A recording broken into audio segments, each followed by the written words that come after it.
So as Donald Trump and Hillary Clinton pound the campaign trail in their bitter election fight, there are some concerns about the polling about how unlikable they are. So we've got a new NBC News Wall Street Journal poll, and it shows they are the most unlikable presumptive nominees in history. So giving hope, perhaps, to alternative candidates that would like voters unhappy with the two current choices to go a third round. And Libertarian candidate for president Gary Johnson is that third round. He is the former governor of New Mexico and one of those alternative choices. He joins me now. Governor Johnson, thank you for joining me. Thomas, great to be with you. And so we look at this polling, sir, and it shows that when you're counted in this race, the Trump-Clinton matchup drops to a dead heat. Now, you've said your candidacy hurts Clinton more than it does Donald Trump, but in your town hall last week, your running mate, you called Hillary Clinton a wonderful public servant. So how do you respond to critics who would say that your campaign is acting as a spoiler? Well, I do think that we do take votes from both sides. Look, I think Hillary is going to grow government. I think her answer for everything is more government. I think she's been the architect of our foreign policy, that if it continues, the world's going to continue to be less safe as opposed to more safe. And hey, when it comes to Donald Trump, starting with immigration, deporting 11 million undocumented workers, building a fence across the border, killing the families of Muslim terrorists, bringing back waterboarding or worse, free trade. That doesn't mean forcing Apple to make their iPads and their iPhones in the United States, and it doesn't mean a 35% tariff on imported goods. So I think we've got big differences with both parties, that there's a big highway right down the middle that most people in this country occupy. I'm making the case that that's libertarian. It's just that people don't know it. I know that we, and certainly in this campaign cycle, as crazy as it has been, talking about the candidates, they're always constantly pitted against each other, and that happens to you and also to Governor Weld, who's running to be your vice president.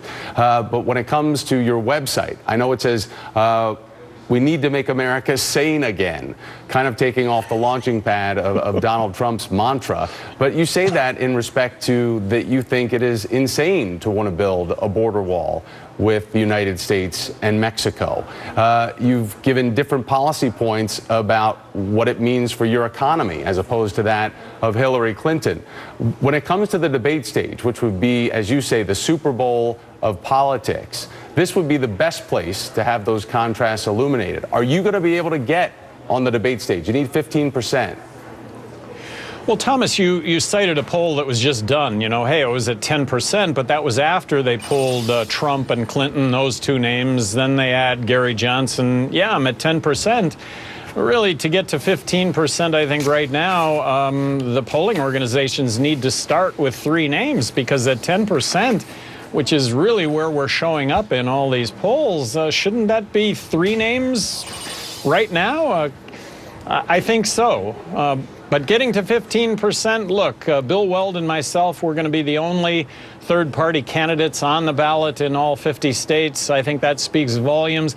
This is a crazy election cycle. It's so crazy, Thomas, you may be talking to the next president right now. And that is probably a definite possibility. But when it comes to qualification, is Donald Trump qualified to be president? And is Hillary Clinton qualified to be president, in your opinion?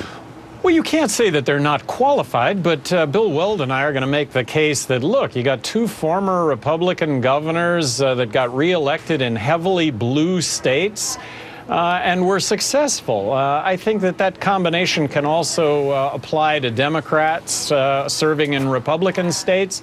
I think it's what most people are all about, being fiscally conservative and socially really don't give a damn, as long as you don't force me into believing what it is you believe. Let people have choices in life. And then these military interventions. Does anybody think the world is more safe today? And we're not isolationist at all. I think Donald Trump is really talking about being an isolationist with tariffs and building a wall across the border. Look, let's rule the world with free trade. Let's bring peace to the world. Let's involve ourselves diplomatically. Well, as you talk about choices, you are one for the voters. Libertarian Party presidential candidate Gary Johnson. Governor Johnson, thanks for your time, and I hope to have you back on again. It's a deal, Thomas. Thank you. All right, so after the break, vote.